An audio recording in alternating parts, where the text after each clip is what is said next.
El 14 de febrero de 1929 comenzó como un día de invierno tranquilo en Chicago, el día de San Valentín.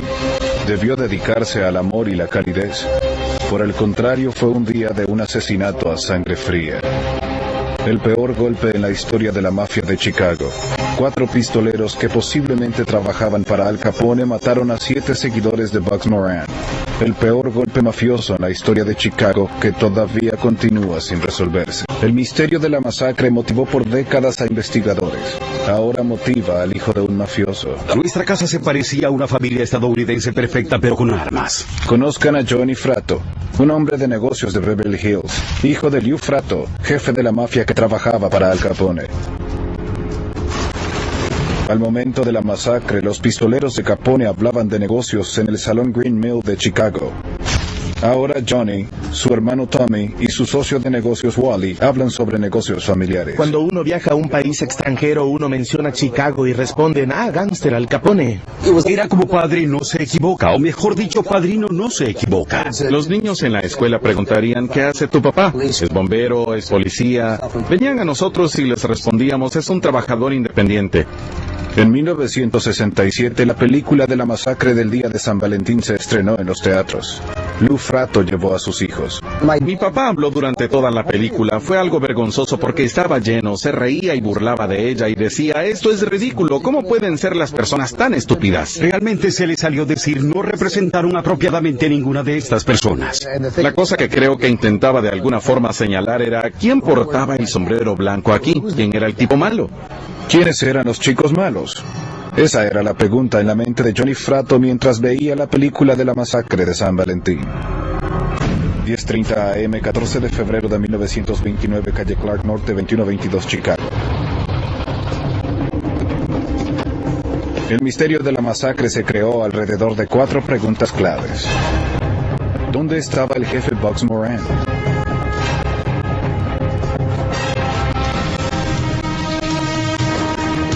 ¿Por qué la banda de Moran no lo vio venir?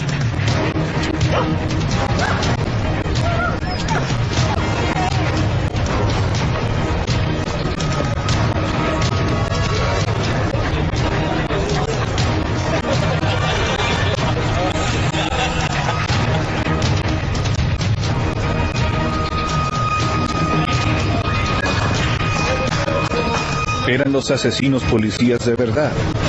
¿Fue un crimen pasional? 80 años después de la masacre, Chicago todavía la recuerda. La familia de Johnny Fratto habló sobre el crimen durante su vida entera, pero siempre se preguntó si lo que escuchó era verdad. La masacre está en la sangre de Johnny. Es momento para que el hijo de un pistolero conduzca su propia investigación. Comienza donde todo comenzó. Estamos frente donde la masacre del día de San Valentín ocurrió el 14 de febrero de 1929. El taller donde asesinaron a los hombres se encontraba sobre la calle Clark Norte 2122. Ahora es un espacio vacío, un parque pequeño junto a un asilo de ancianos. Pero en ese tiempo era un taller en funcionamiento. El muro frente al cual ametrallaron a los hombres podría haber estado por aquí. El muro norte, largo por supuesto, iba de este a oeste aquí. Pero en cuanto al ancho, iba de norte a sur, quizás unos 7.6 metros, por lo que el muro norte podría haber estado por esta zona. El taller de la calle Clark era un lugar frecuentado por las bandas de George Bugs Moran, el segundo jefe mafioso más poderoso de Chicago. ¿Quién era el primero? Lo llamaban cara cortada, Al Capone. George Moran y sus tenientes intentaron asesinar a Capone. Además intentaron asesinar al jefe de Capone antes de eso. Muchos intercambios a través del tiempo hicieron que estos dos hombres se enfrentaran, dos hombres muy poderosos. Moran versus Capone significaba irlandeses versus italianos. Eran luchas internas para controlar el licor y los enlaces. Para las personas del exterior, Capone era un gángster. Para los Frattos, era familia. Al igual que las monjas y los sacerdotes que amaban a los Kennedy, los italianos amaban a Al Capone. ¿Por qué? Porque les daba de comer, los cuidaba, les dio trabajo. Nuestra abuela amaba a Al Capone. No podías decir algo malo en contra de este tipo porque nos tiraba por las escaleras. Cuando los intocables estaban en la televisión, tiraría cosas al televisor. Era el gángster que los Estados Unidos amaba. Realmente era Robin Hood.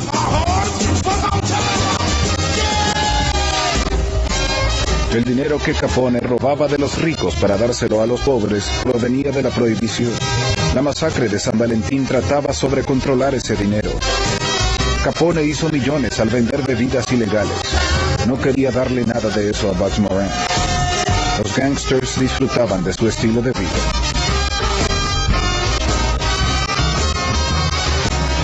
Estás en la prohibición, uno hace mucho dinero, uno tiene mucho éxito, uno se reúne por las noches, se bebe, se van de juerga. Muchos de estos tipos tenían amantes. Seré honesto con ustedes. Mis propias experiencias personales de ser el hijo de un gángster me ofrecía mucha diversión.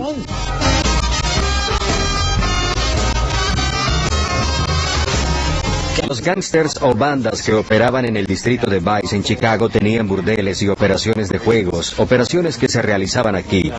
Uno tiene esta cantidad enorme de dinero que repentinamente está en la mesa en donde no estaba antes. Finalmente, sobre lo que hablamos, es conflicto sobre apuestas, lo cual está directamente ligado a la distribución ilegal de licor. Por lo que buscamos distribución, una distribución mucho más grande. Absolutamente. Punto. Esta es una competición y es intimidación. Y cuando la intimidación no funciona, se convierte en violencia.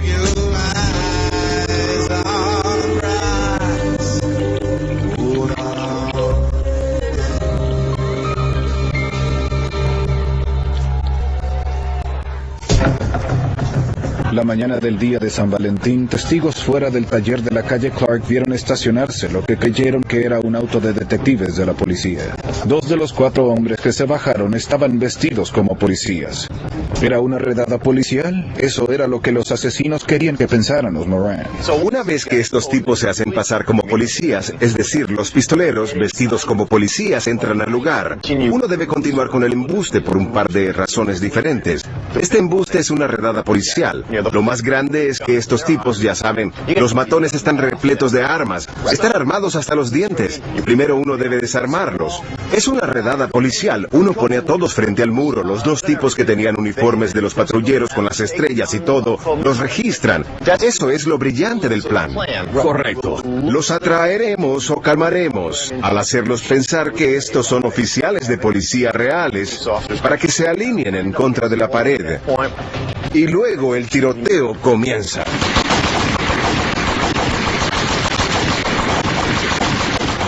La masacre tardó solo instantes. Cuando la policía llegó, el sargento Tom Loftus fue el primero en la escena.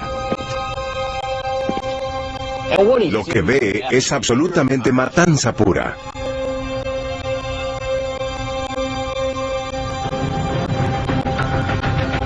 A estos tipos de alguna forma les dispararon más de una docena de veces. Y están justo aquí. Sí, según mi estimación de la escena del crimen, los 7 cuerpos están justo por esta zona, más cerca de la parte trasera del taller, en dirección al callejón, en lugar de estar opuesto en dirección al frente. Loftus reconoció a las víctimas como miembros de la banda de Moran. Una de las víctimas, Frank Gusenberg, apenas se aferraba a la vida. Loftus conoce a Gusenberg. Le preguntó qué le pasó y las primeras palabras que salieron de la boca de Gusenberg fueron: los policías lo hicieron. Vive por un par de horas más, pero una vez que llega al hospital se calla por completo, no dice nada más. Regresa a su código del mundo criminal y eso significa que nunca se identificarán a los asesinos. La última vez que le preguntaron dijo: nadie me disparó. Tenía 14 agujeros en su cuerpo, pero dijo que nadie le disparó.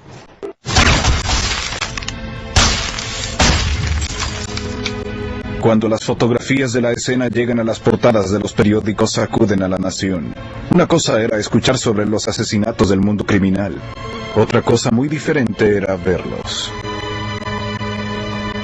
Tony Berardi, quien era uno de los fotógrafos que estaban en el taller, Tony me dijo, estuve en todo tipo de escenas de tiroteos, accidentes de avión, entre otros. Nada de eso lo impactó tanto como la masacre del día de San Valentín. Realmente eran imágenes extraordinarias. Y definitivamente no solo solidificó la reputación de Chicago como un lugar donde este tipo de violencia ocurría, creo que también consolidó el compromiso y convicción de las personas que esto debía parar. En Washington, el presidente Herbert Hoover declaró que era tiempo de detener la violencia de las mafias. Eso parecía traducirse en capturen a Al Capone. Tener a cara cortada tras las rejas enviaría un mensaje fuerte. Entonces, ¿dónde estaba el líder de la mafia de Chicago la mañana del día de San Valentín? Capone estaba en Miami en ese momento, lo cual no significa que no lo podía ordenar. Estaba en Miami. De hecho, estaba en una reunión con el procurador estatal para el condado de Dade, con un abogado, con un fiscal de Brooklyn. Tenía una coartada muy buena. Todas las cosas se consideraron. Con coartada o no, aquellos que conocían a Capone como el padre de Johnny Fratto dijeron que toda la masacre se parecía demasiado a un crimen pasional como para que su jefe la ordenara. Si uno analiza el crimen organizado, la mayoría de asesinatos en el crimen organizado son disparos a la cabeza. Siempre son un disparo a la cabeza. 2 disparos en la nuca. Un disparo a la cabeza, uno sabe lo que obtendrá, uno sabe que tendrá un resultado. Así que la idea de tener las armas más poderosas en el planeta en ese tiempo y que les dispararon a los cuerpos realmente no tiene mucho sentido. Lo que tenía menos sentido es que Capone supuestamente le disparó a los 7, pero falló con Bugs Moran. Se tiene un tipo como Al Capone, quien podía controlar la política, podía controlar la ciudad, una ciudad gigante. ¿Me dirás que cometerá un error como ese? ¿Permitirá que alguien cometa un error como ese? Con el único sobreviviente de la masacre muerto, la policía busca pistas y testigos. También vieron el documental sobre policías. Vieron 3 o 4 hombres salir por esta dirección. Al este, en dirección a la calle Clark. Salieron por la puerta del frente. Había un automóvil aquí. Vieron a los 2 oficiales vestidos con uniformes policiales habituales. Llevaban armas y a 1 o 2 hombres, probablemente con sus manos en alto. Los metieron al automóvil como si hacían un arresto, llevándose a los sospechosos. Otros testigos tuvieron un vistazo del conductor del auto. Lo recuerdan porque le faltaba un diente y un dedo.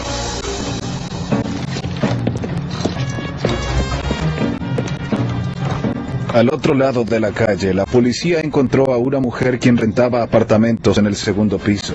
Una de las cosas que les dijo fue que alquiló estos 2 apartamentos a estos 2 tipos. Luego el tipo que tenía el apartamento trasero dijo que ya no lo quería, pero que le pagaría un poco más y que se trasladaría con el tipo al frente. Estos tipos andaban por aquí, les gustaba sentarse al frente y mirar por las ventanas. En el apartamento que tenía vista al taller de la calle Clark, la policía encontró una carta y un frasco de prescripción que no parecía ser importante sino hasta años después. La evidencia más importante de la masacre se encontraría en la escena del crimen. Cartuchos y casquillos de las ametralladoras Thompson y escopetas. Pero muchos, incluso el padre de Johnny Fratto y la familia, sabían que la evidencia tendría poco impacto en un crimen que la policía no tendría deseos de resolver. A menos que involucrara a Al Capone. No creo que hubiera un esfuerzo coordinado para resolver este crimen de alguna forma. Querían que desapareciera.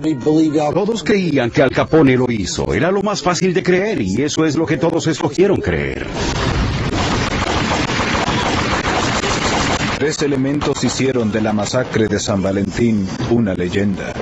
La brutalidad, el posible involucramiento de Al Capone y las armas. La masacre hizo de la ametralladora Thompson un arma estadounidense emblemática. Los niños que jugaban a los vaqueros y los indios querían jugar a ser gángsters. Los hijos de la mafia tuvieron la oportunidad de jugar con armas verdaderas. Mi tío tenía un bar en su sótano y tenía 2 de ellas. Tenía 2 subametralladoras Thompson en su sótano. Simplemente las sacábamos y jugábamos con ellas. Él no tenía problemas con eso. No estaban cargadas, quizá lo estaban, no lo sé. A mí me encantaba sostener esas armas. Me encantaba tocar esas armas. Mientras crecía me preguntaba si esas armas mataron a alguien o cosas por el estilo. Las ametralladoras Thompson les dieron a los mafiosos el poder de matar como ninguna otra arma. En la escena del crimen de la masacre, la policía encontró 70 casquillos. Les disparan, probablemente desde 1 metro. Entonces pudieron tomar esas ametralladoras e ir con los disparos individuales, luego que hicieron una ráfaga, solo para asegurarse. Si uno mantiene el gatillo apretado, está en automático. Uno puede tirar del gatillo, incluso uno puede disparar ráfagas cortas. Tirar un poco del gatillo, pero cuando uno lo sostiene, está en automático. Entiendo. Cuando la policía de Chicago inició con su investigación, muchos se preguntaban si podían manejar un caso en el cual los policías pudieron haberlo hecho. Primero que nada, si la policía estaba involucrada, obviamente querrían encubrirlo. Y eso sería acabar con la investigación. Y luego se tiene el hecho simple, el hecho indiscutible de que el Departamento de Policía de Chicago era corrupto, que muchos de estos tipos estaban en los bolsillos de Al Capone y que podrían estar en los bolsillos de cualquier otro gángster.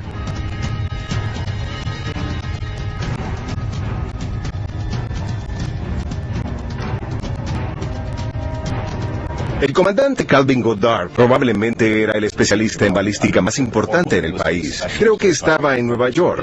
Los habitantes buenos de Chicago reunieron el dinero y dijeron, tenemos este problema aquí, así que traeremos al mejor tipo de balística. Lo instalaremos en un laboratorio aquí en el área de Chicago.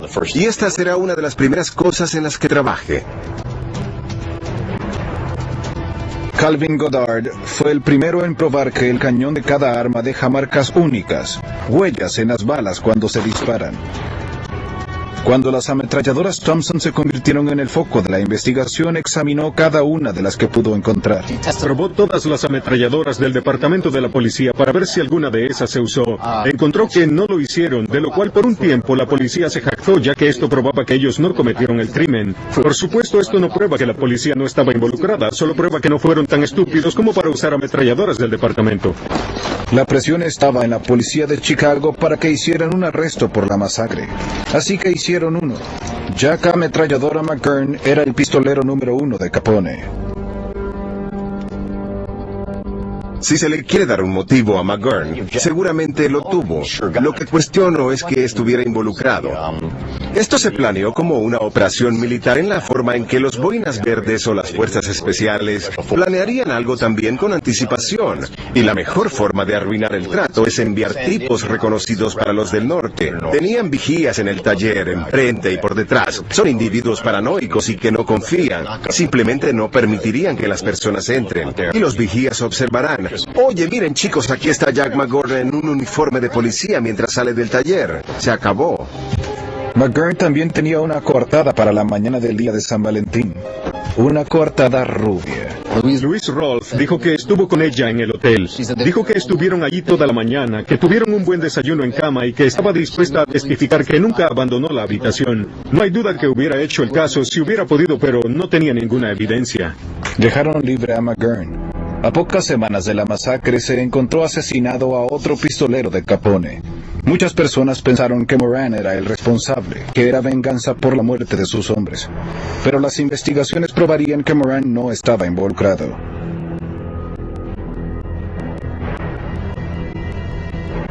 Sin ninguna pista real y ningún arresto que se mantuviera, la policía se encontró a sí misma gastando la misma cantidad de tiempo defendiendo su investigación y conduciéndola.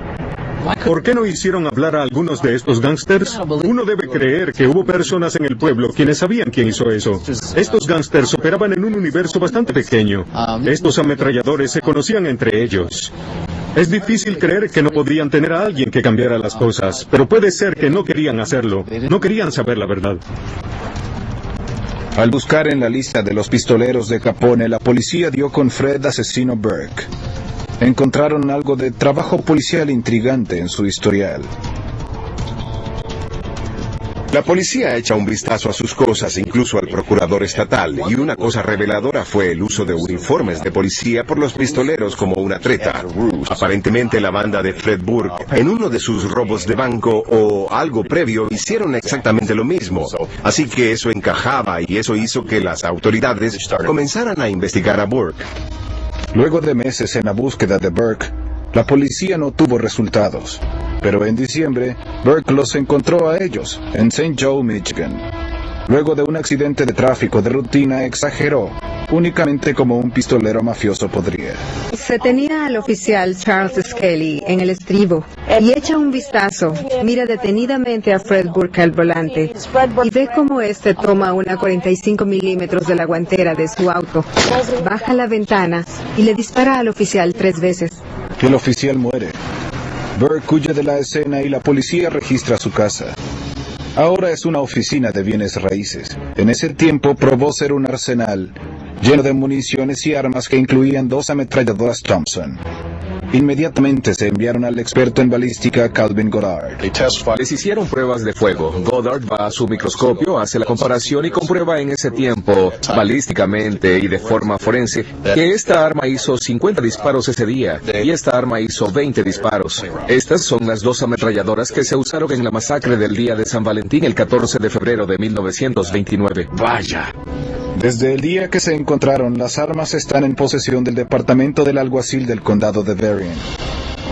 Los exámenes de balística de Goddard probaron no solo que las balas encontradas en la escena del crimen fueron disparadas por las armas, sino también que la cadencia de tiro fue tan rápida que les fue imposible a las víctimas girar, reaccionar a los disparos e intentar protegerse. Vaya, qué sensación, oye. Manténla abajo. ¿Le acerté algo? Sí, lo hizo justo en el centro. ¿Justo en el centro? Justo en el centro. Soy excelente.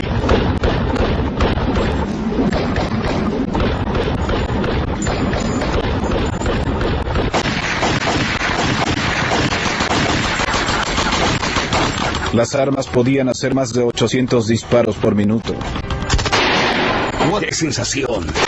Los 70 disparos hechos en la masacre alcanzaron a sus objetivos en solo 5 segundos.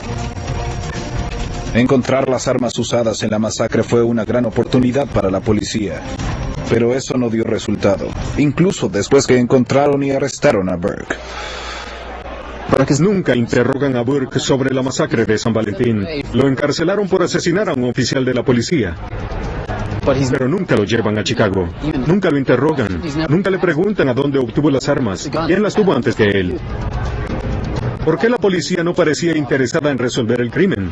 Y si Burke fue el asesino, ¿protegían a Burke o se protegían a sí mismos? ¿Fue un crimen que la policía de Chicago no podía soportar en resolver? No creo que hubo un esfuerzo coordinado para resolver este crimen de cualquier manera o forma. Creo que solo lo sacaron. Hubo mucha información errónea y desinformación, y eso fue todo.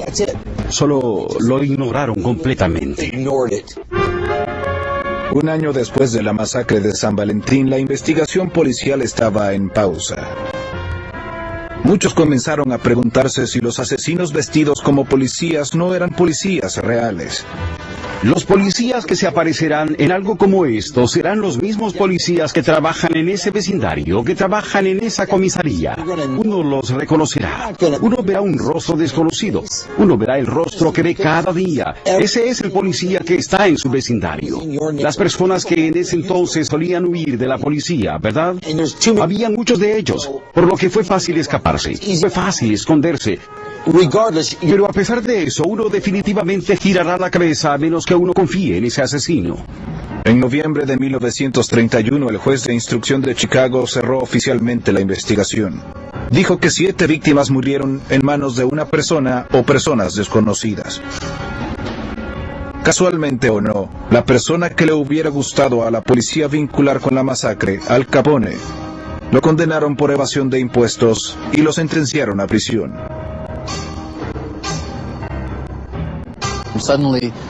De repente, este tipo que intentaron sugerir todo el tiempo como el responsable, lo encarcelaron. No había motivo para continuar con esta farsa, por lo que acusaron a Capone de eso. Uno no cierra una investigación como esta para siempre, cuando uno tiene uno de los crímenes del siglo. Nadie sabía que Al Capone no tenía un plan para salvarse de esa evasión de impuestos. Nadie sabía eso. Pero alguien debió saberlo porque nadie se preocupó de eso luego de ir a prisión. La investigación pudo haber terminado, pero nueva evidencia emergía continuamente. La policía tenía poca razón para vincular al pistolero de Capone, Gus Winkler, al crimen, hasta que él mismo se convirtió en objetivo. La muerte de Winkler motivó a su esposa Georgette a escribir una memoria donde lo vinculaba con la masacre, como un asesino que trabajaba para Capone. Se lo envió al FBI. Un mes después del crimen, estaba sobresaltada al ver a su esposo con el pistolero de Capone, George Getz. Alcé la vista desde mi silla en la sala y de reojo alcancé a ver a un hombre uniformado parado en contra de la pared. Grité por temor. Había una redada en mi casa, pero unas carcajadas hicieron que echara un vistazo una segunda vez. Y vi a George Getz, vestido con un uniforme de policía que le quedaba perfectamente. Él disfrutó su disfraz y se pavoneó por toda la casa mientras imitaba a un policía. Por primera vez, Georgette Winkler dio una pista de la identidad de los policías asesinos. El día de San Valentín, ella supo más. Los periódicos se dedicaron a la masacre esa mañana. Cuando llegué a la casa le tiré los periódicos en la cara a Gus y me fui a mi habitación. Estaba demasiado horrorizada para derramar lágrimas. Con el tiempo comprendí la historia completa. Los chicos llegaron en un automóvil vestidos como policías y entraron a la cochera, alinearon a la pandilla en contra de la pared y les dispararon. Georgette Winkler llamó al grupo de asesinos los chicos estadounidenses por su descendencia no italiana. Dijo que Fred asesino Burke dio las armas. La historia tenía sentido. El grupo no era de Chicago. Se podían disfrazar de policías sin no ser identificados, pero el relato de Winkler llamó poco la atención por ser demasiado prolija y ordenada para ser verdad. La historia de Winkler es una difícil de comprender. Es decir, Winkler nunca se mencionó mucho inmediatamente después del periodo subsiguiente a la masacre del día de San Valentín. Solo se convierte en una persona de importancia luego de que su esposa escribe esta historia y su esposa intenta vender un libro.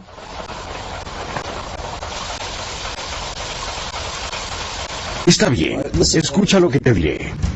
Primero que nada, no confiarán. Nadie confiará en policías que no conocen.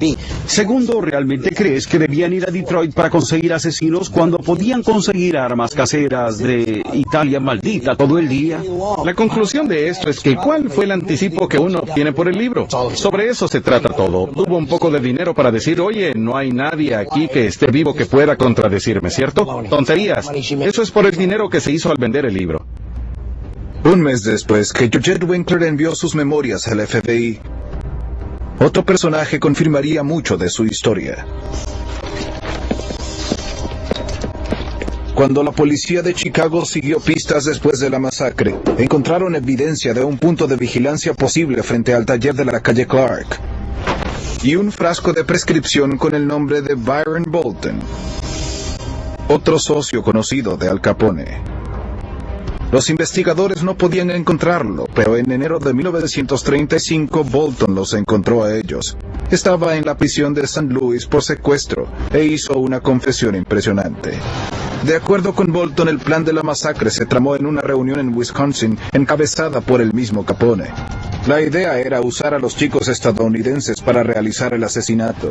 El objetivo del golpe era el líder Bugs Moran, con el fin de eliminar a la competencia del negocio del contrabando de licor.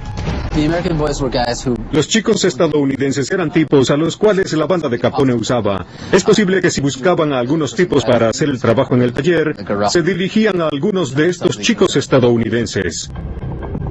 En la mañana de la masacre, Bolton dijo que estaba en tareas de vigilancia.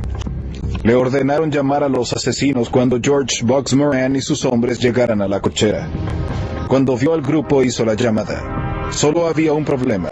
Confundió a uno de los hombres con Moran. ¡Envíen a todos ahora! Verá, no solo estaba frío, sino que había nieve esa mañana. Así que uno caminaba en Chicago.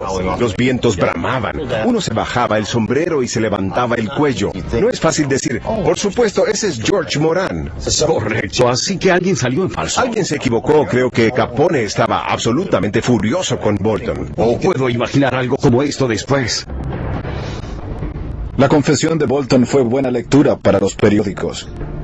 La historia encajaba bien con la evidencia policial, pero al igual que las memorias de Georgette Winkler, ya era demasiado tarde. Con Capone y muchos de sus socios en prisión, había poco interés en abrir nuevamente el caso. Pero la pasión por las teorías sobre la masacre no moriría. Al mismo tiempo en que Bolton confesó, un nuevo escenario final emergería.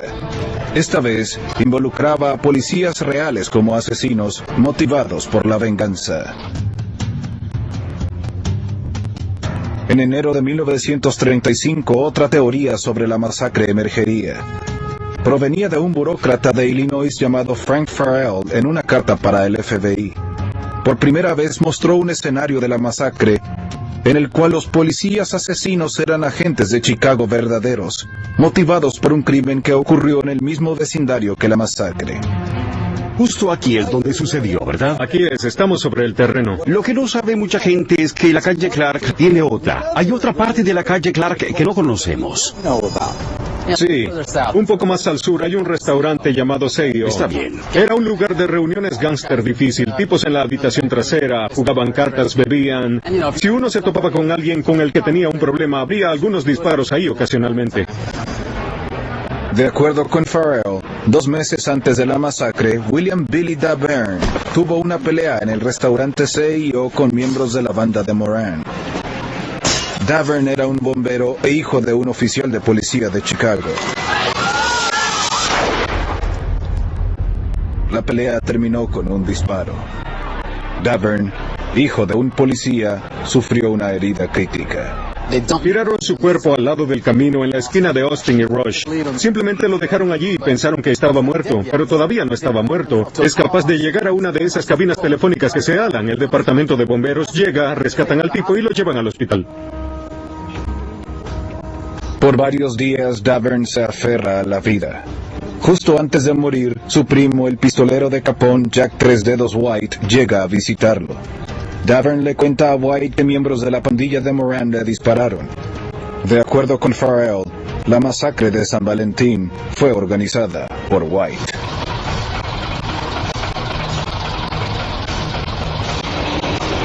Así que, lo que dices es que esto fue una represalia por el disparo que le hizo a este hijo de policía.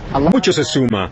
Es decir, usualmente cuando uno ve a alguien asesinado de esta forma, cuando uno ve a 7 hombres muertos en una cochera, habrá alguien que está furioso, habrá un motivo tan claro como el agua, hay alguien que busca venganza, y esto lo explica bastante bien, eso encaja. Al matar al hijo de un policía, es probable que uno deba esperar algo. Es correcto, eso también ayuda a explicar por qué estos tipos se disfrazaron como policías. Uno tiene al hijo de un policía asesinado, un policía puede conseguir los uniformes y los autos que necesitan para llevar a cabo este trabajo, y también ayuda. ¿Dices que son uniformes reales? Absolutamente. Por primera vez, un escenario parece resolver todos los misterios de la masacre. Para los fratos, la teoría que la masacre era una matanza por venganza tiene sentido. En cualquier crimen, generalmente, la explicación más simple es la que resulta ser verdadera. Si uno se complica para obtener una explicación que tenga sentido, probablemente está en la vía equivocada. Correcto. Bueno, la línea recta es la forma más rápida de llegar al destino. Es correcto. Pero al igual que cada escenario posible, este también tiene una falla potencial.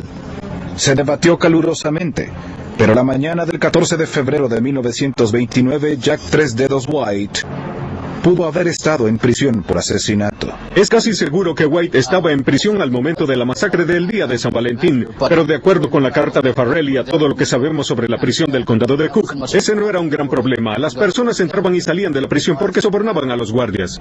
No todos están de acuerdo con si era tan fácil para White salir de prisión. A pesar de los argumentos en contra, no había una política de puertas abiertas en la prisión del condado de Cook. Hubo mucha corrupción y muchos problemas en esta prisión en 1925. Lo cual forzó a las autoridades locales a hacer lo que rara vez se hace en Chicago: no poner un lacayo político como cabeza de la prisión. Salir y obtener a un respetado, lo que llaman penalista de Indiana, llegó y tomó medidas duras y todos los abusos de la prisión desaparecieron. El tribunal está claro sobre eso. No había forma de que Jack White, al ser un asesino de policía convicto, dejara a cualquiera sacarlo de prisión. Para los Frato, el escenario que involucra a Jack Tres Dedos White es demasiado bueno para ser verdad. Ya no es un crimen de negocios, es un crimen pasional. Cuando uno pone el elemento del hijo del policía, es como tirar la casa por la ventana. Ahora, si todo se trata de negocios, si es demasiado para ser un crimen pasional, se tiene el asesinato de un hijo de un oficial. Permítanos explicarle otra cosa sobre los italianos. En general, los hijos son la cosa más importante que tenemos. Nuestros hijos. Su hijo, eso es lo más importante. Correcto. Así que cuando eso sucede, eso invalida todo. Toda la razón. 80 años después de la masacre del día de San Valentín, Johnny Fratto y su familia entienden por qué nos fascina tanto. ¿Por qué hablamos sobre Manson? ¿Por qué hablamos sobre todas las cosas que pasaron en el pasado? ¿Por qué todavía hablamos de Marilyn Monroe? ¿Por qué todavía hablamos de Elvis Presley mientras moría en el taburete? ¿Por qué hacemos eso? Nos gusta escuchar sobre sangre y todas esas cosas espantosas porque nosotros, como personas, estamos alienados por eso. Eso nos parece intrigante. Pero los Fratto tienen un problema con la imagen de los gangsters siempre resolviendo sus discusiones con armas. El estereotipo, el gángster verdadero que conocimos era caballero. Los gángster verdaderos que conocimos no eran bárbaros que actuaban como personas. Creo que cualquiera puede tornarse incivilizado si llega a una situación. Pero muchas de las personas que conocimos eran tipos elegantes, estupendos. Creo que la sangre era un gran costo. Sé que para mi padre lo era. No creo en ningún tipo de violencia. Él diría, cómprenlos a todos. Muchos creen que Al Capone hizo exactamente eso al planear la masacre del día de San Valentín. Hizo amigos con su dinero, como los chicos estadounidenses quienes se encargaron de los negocios sin estar directamente involucrados.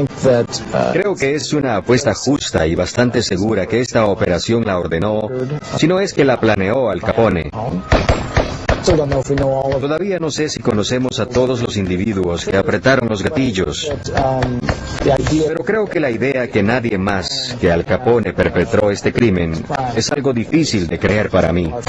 Capone finalmente se cansó de estos tipos en el lado norte y en lugar de intentar eliminar al tipo al mando, intentará eliminar toda la capa superior, atraparlos a todos al mismo tiempo. La teoría de los chicos estadounidenses es la más popular porque explica el por qué los policías asesinos no se reconocieron.